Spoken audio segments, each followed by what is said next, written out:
Hey guys, thanks for joining me for another Dissidia Final Fantasy Opera Omni video.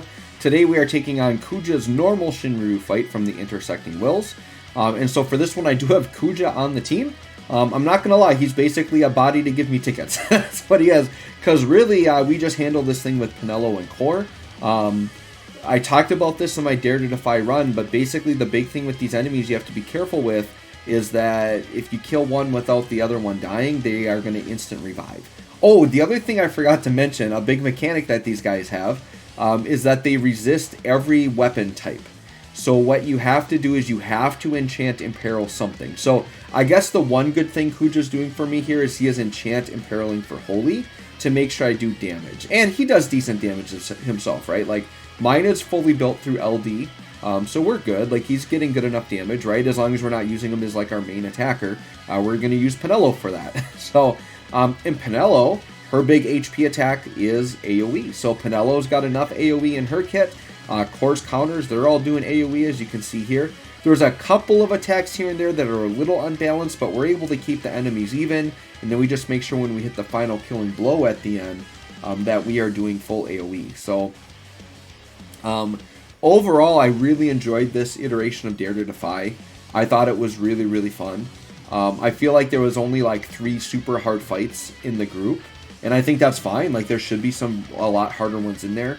So it was the Dark Knight Cecil fight, the Spiritus fight, and then actually was Dark Knight Cecil the Spiritus fight? I don't remember. And then Penelo'S fight was kind of hard too. But yeah, I think it was all like a lot of fun, and I enjoyed doing it. A lot of the fights were pretty easy. Like, some people did like solo runs on some of these, so I think some players could even get by on a budget on some of these.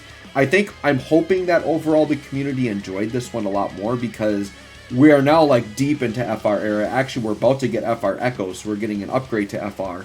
And now everybody that's been playing the game since FR's come out should have like a good roster of FR characters. Whereas the first one, I know a lot of players were frustrated because, you know, FRs had just come out, so you almost had to pull on every banner to feel like you could get through the fights, right? Now, the fights very early on were still doable without FR. Even fights today are doable without FR. They're just really long grind fests, right? And you got to typically do like off-turn or counter team comps to do that, to meet turn count. So I get why that maybe didn't seem as fun to players early on, but I've always liked the concept of Dare to Defy, and I think it is overall a very good thing to the game. And what I've always said is, whether you like Dare to Defy or not, like, why not have it? Because for the players that do like it, it's extra rewards. So why not just have the extra rewards there? If you can't do it or don't want to do it, it's fine. You're not missing out on anything you normally would have got, right? So I think it's overall just a good. I was actually kind of disappointed in the community stream that they didn't announce a third Dare to Defy, but kind of what I'm gathering from it, it's not something they're just going to constantly spit out. Because while it is good for the game that it will convince people to pull more, it also does give out extra resources that maybe they don't want to give out too many resources. So it might be kind of a balancing act. But I do foresee, like, I kind of feel like now that, like, every anniversary at least, I think we should get a new one. And then possibly once or twice throughout the year on, like, a really big celebration, maybe they'll do it. Like, I could see maybe, like, next Christmas they do one, like, during the holidays or something. Or maybe Golden Week they would do it. I don't know. That would be kind of cool. I mean, Golden Week would only be a week, right? And typically this Dare to Defy's got to last a month. But who knows? There could be another time during the year they might decide to do it again. But I think my expectation is next year I'd like to see, at bare minimum, I would like to see Dare to Defy 3 next anniversary. But if not, maybe Dare to Defy 4, which would mean that a Dare to Defy 3 happens somewhere else during the year. I think that would be really, really nice, right? So yeah, this fight's pretty straightforward, other than, like, once again, have an enchant Imperiler and kill him at the same time. They have another mechanic where if you don't have a stacking buff above 4, they get a strong attack during their FR that I think can kill you. But that's a non-factor, because as long as you bring a Ramper, you can very easily get through 2 force times and just wipe these guys out before they get a chance to even get into it. So you can pretty much ignore that mechanic. And then, yeah, just kind of go to town, make sure you kill them at the same time, and make sure you have Enchant and Peril on. Even without Enchant and Peril, like, with the right team, you could just Brave Gain over it also. And as long as you don't give them turns, you don't really need to Brave Shave. But I would say play it safe and have an Enchant and Periler. You could do it with calls, but depending on your setup, like, you got to time it so the calls don't run out. But if you have like a really slow character, like let's say Core or Gladio, they could carry like a Kurosame call that would enchant the party. You got to make sure that the enemies are in peril to ice also. But then if you had like a Penelo just ramping, like Core would just sit there keeping the call buff on and it would be good, right? So you probably could get away with doing this with calls, but I just wanted to have, once again, it was twofold. I wanted to have enchant in peril, and then I wanted the ticket mission with Kuja, so why not just toss him on the team? And he's not like dead weight. It's not like I'm bringing a bronze Kuja in. Like, he's still doing good damage, right? But yeah, so we're getting into Penelo's first force. And so here's the thing. Yeah, we hop in here. Because we're at 8 turns, right? So I timed it. And what I did on this one was I brought a Rama summon. Because what I figured would be kind of nice here is I could paralyze. Because I'm pretty sure if they're paralyzed. So one of the things I talked about is they do a nasty counterattack that can blind you. And basically when they're in a certain stage of their thresholds, if you attack them, they will counter with this debuff. And so I recommend you put a Raijin call on to ignore it.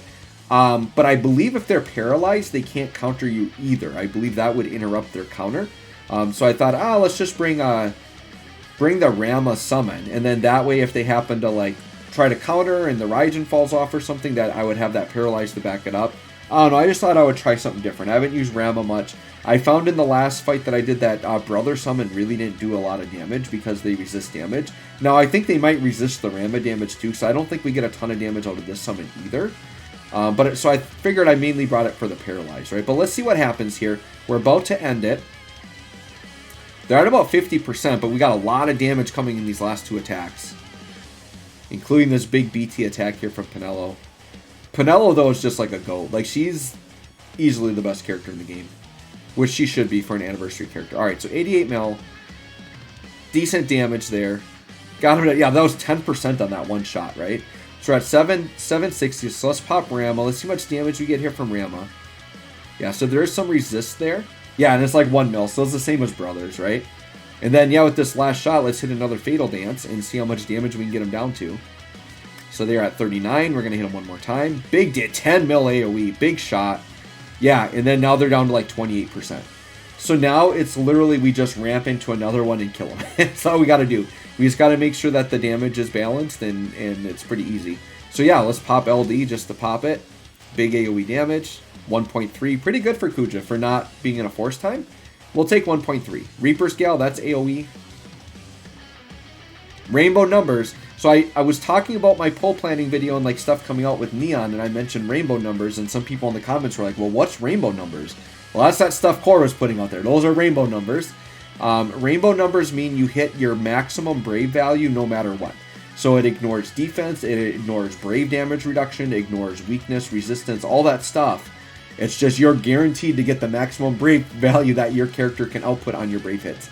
So I'm kind of interested to try out Neon. I think she's going to be a fun character. For me, she's the character I'm going to go all in on this month just because I think she's going to be fun. And I don't have a lot of like built up fire damage dealers, so like to me it's nice to have a fire character. It's another reason I'm actually tempted to go for 7 FR, even though I don't think 7 is the craziest. I kind of just like 7, and so I'm like, sure, let's maybe get another fire character.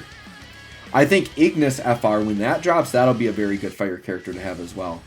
Ignis is like still right now like a solid support character, and he can ramp too, so Ignis has been probably one of the better fire characters in the game.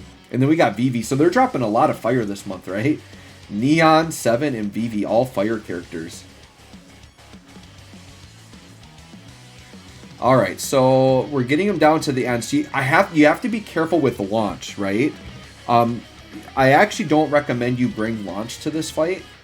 Unless you do it like early, but you got to be careful about on the finishing blow, because launching, the actual launch damage, you're only hitting one enemy. So you notice that I'm working myself back and forth here on the launching.